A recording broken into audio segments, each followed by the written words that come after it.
what to do as a brand new real estate agent. In this video, I'm going to share my experiences when I was a brand new agent, and I'm going to share the three things I wish I did when I started out as a brand new agent. I feel like after people get their real estate license, they have no idea what to do. And if you feel that way, it's totally normal and it's okay. It's kind of like that first day of middle school. You're a little nervous. It's a new school. You're going from elementary to middle. It's a big jump. And for me, that first day, I woke up 30 minutes late. I had to sprint to school. So I got there. I was sweating. I was embarrassed. I felt really nervous. And that's okay. I survived. And you will too. Just a quick reminder, this channel is dedicated to your success in real estate. Don't be afraid to drop a comment on the content that you like and the content that you'd like to see. So without your comments, I have no feedback on what is best for you. And so right now, I'm personally getting way more into real estate investing on top of my real estate agent career. So I actually want to make some content around real estate investing, but I'm not sure if that's what you would want to see. All right, so enough about what I'm currently working on. Let's go back to my experience when I was a brand new agent. So I started with Keller Williams Costa Mesa here in beautiful Southern California. As a brand new agent, I actually felt pretty isolated. I started as a solo agent. I wasn't on a team. I didn't have any friends that worked in the industry. I just kind of went out and did it on my own. And it really felt like I was going to the office trainings, and it just felt like they were the same trainings over and over again. It felt like these trainings were probably developed in the 90s or 2000s, and it didn't really feel like they updated the curriculum to match current consumer trends and the current market. A quick rundown or TLDR of the trainings was basically tell everyone you work in real estate, make sure to ask people if they know anyone that's looking to buy, sell, or invest real estate. They'd always be reminding us too, like, you're not annoying your friends and family if you're calling them midday just to see how they're doing, if you're just checking in on them.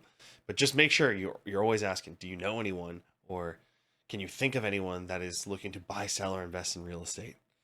And last but not least, they were basically in that office like, if you don't wear a suit, you're not going to be successful. And so a lot of the takeaways from these trainings didn't really vibe with me. If you have been watching the channel for some time, you know I don't wear a suit. I actually left the corporate world. I left my really nice accounting job because I didn't want to wear a suit. So this just felt so unauthentic and just not genuine for me. Needless to say, my first year did not go as expected. It was okay. I did a few transactions. I made another video and you can kind of see my results. But if I knew what I knew today, I know I would be more successful in my first year. If you do want to continue hearing about all of my failures and my continuing failures so you don't make the same mistakes, go ahead and subscribe to the channel. And a big part of why I'm actually making this channel is because when I started out, I didn't feel like I had a lot of allies or people in my corner to help support and move my career forward. And the reason for that is a lot of agents, a lot of experienced agents see new agents join the industry and flame out or quit after a year or two. And then not only that, a lot of experienced agents feel like, well, I'm just training my competition now. So if they see like a rising star, they may even actively try to hurt their business in a way, or maybe not hurt their business, but a lot of times they don't want to see others do well. And to me, that's really sad. So I'm here making these videos, and I really hope that they help you in your real estate career. Now, let's talk about the three things that I would do if I started over. So, number one, I would focus more on skill development. Number two, I would commit to prospecting and be more disciplined with my prospecting. And number three, I would be myself. Number one, skill development. I would start with understanding the contracts. So before I would do anything, I would learn your local contracts really, really well. Those contracts dictate and control how a real estate transaction happens. So knowing those and being able to walk clients through that, huge value add. The second part of skill building, I would know the local market. So what I mean by that is if you know what a deal looks like, you're going to be able to advise your clients right away, hey, this is a good deal or not. You're also going to be able to talk to a potential seller and let them know, hey, in your neighborhood for the last 7 years. This was the highest, this was the lowest. This is your average days on market. You're going to be able to know more information than them, be able to articulate that, and actually provide value to them. Because in today's world, consumers have almost as much access to information as we do. So, being that local market expert is going to differentiate you. The third piece of skill development is understanding construction local to your market, right? So, in my market, we have expansive soil.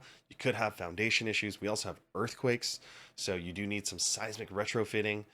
These are just some basic examples you're going to need to know for your specific local market, right? Like my friends in Texas, I'm sure you have hailstorms, or in the South, you may have hurricanes, or you have different types of soil. Just familiarize yourself with these things, because this could be a huge cost savings to your clients.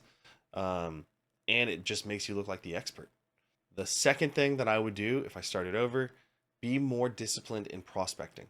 For those of you that don't know, prospecting simply means looking for business, right? You're going out and you're picking your preferred method to connect with people. So this is a choose your own adventure, right? You could do cold calling, you could do social media, you could do door knocking, you could do mailers, you could do email campaigns, you could just volunteer somewhere, you could join like the local Rotary Club. Whatever you like doing to connect with people, I would say do that. And maybe don't be so aggressively saying like, yeah, I can help you buy or sell your house. Build that natural relationship, show them that you're an expert, and eventually, hopefully, they work with you. And so if I could go back and tell Darren, brand new Darren, this is what you should do to prospect, I would say get in front of as many people as you can in a genuine and authentic way. I would also tell brand new agent Darren, focus on the relationship. Don't just have this relationship because this person's potentially buying or selling a house, right? Like, look at them as a long-term client, nurture them, and think of it as a lifelong relationship. The second thing I would tell brand new agent Darren is put the relationship ahead of anything else. Imagine that this is your client for the rest of your and their life, and your approach to staying in contact with people will be very different, and they'll know you genuinely care, versus I would say maybe 70% of real estate agents who are just trying to push people into buying or selling a home because they need that commission check. And I think that's a big reason why I've had the trust and loyalty of my clients, is because they know that I'm trying to really look out for their best interest. And then the third piece of prospecting is you're going to need to try these different prospecting methods, right? Cold calling. Some people are phenomenal at it and some people enjoy it. Mailers, I probably wouldn't do that right off the bat because that does cost quite a bit of time to work, and then it usually costs quite a bit of money. After mailers, right, there's also social media. That's free for the most part. You could run paid ads, but you could start out free, and that's how I got some of my business, was from social media, just posting videos. Obviously, you want to provide value with those videos, but that's a free but time-consuming method. You could go door knock, also free, but also very time-consuming. And then, of course, there's like traditional, just ask people to do open houses, right? Buyers will come to the open house, and you could potentially get a buyer from the open house. I think a really big key with prospecting, though, also is don't pick something you absolutely hate. Why do I say that? Because if you pick something you absolutely hate, you're going to dread going to work. You're going to dread doing the job. When I first started, I didn't mind cold calling. I didn't really love it, but that's kind of what the people in my office, they all said you have to do to be successful. And I tried it out, and it didn't really fire me up. I would feel really kind of negative at the end of the day. I would feel really emotionally drained at the end of the day, instead of kind of feeling positive and wanting to come back to do it again. So I would say pick something that you could see yourself doing for the majority of your career.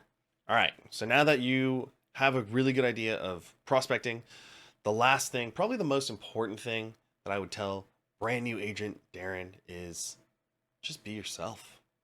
People can feel if you're not genuine. People can feel if you're uncomfortable. That just leads to really awkward conversations. Like I mentioned, I was at this office that They said you got to wear a suit to be successful, and I believed it for a minute. I don't and wear the suit. It just wasn't who I was, and people could feel that. It was just really awkward. And then once I just started becoming myself, my business actually blossomed, right? It was just more authentic, more genuine, relationships more real. So please be yourself. And so here's a good story about being yourself and how it can benefit you. In 2021, I became friends with a mortgage professional named Min Win from What's a Mortgage.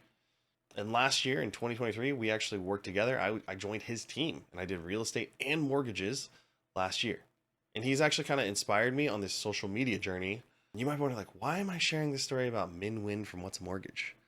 Well, Min has about 400,000 followers on all social media platforms, and he has built a very successful mortgage business through just being himself. He is a very knowledgeable mortgage professional, but if you meet this guy in person, he is wildly inappropriate, but he is hilarious. And he's done a fantastic job of creating that authenticity and showing who he is online, showing who he is through social media, and people love working with him because he's just real and he's genuine. So the biggest thing that I've learned from Min and seen firsthand is that he is 100% himself all the time, and he shares that on social, and it gets him a ton of business because people don't think he has like some sort of ulterior motive. He just gives it to them real. Here's a picture of me and Min. We're at a conference in Las Vegas. We're having a good time. I would have never met him if I wasn't just being myself. And so, in summary, I want to see you succeed in your real estate career. So, if you're a brand new agent, here's three things that you can focus on. One, develop your skills. The skills pay the bills. Number two, stay disciplined when it comes to prospecting. More authentic relationships means more business. And number three, probably the most important, be yourself. As always, email me if you have any questions or if you just want to tell me how much you love my videos.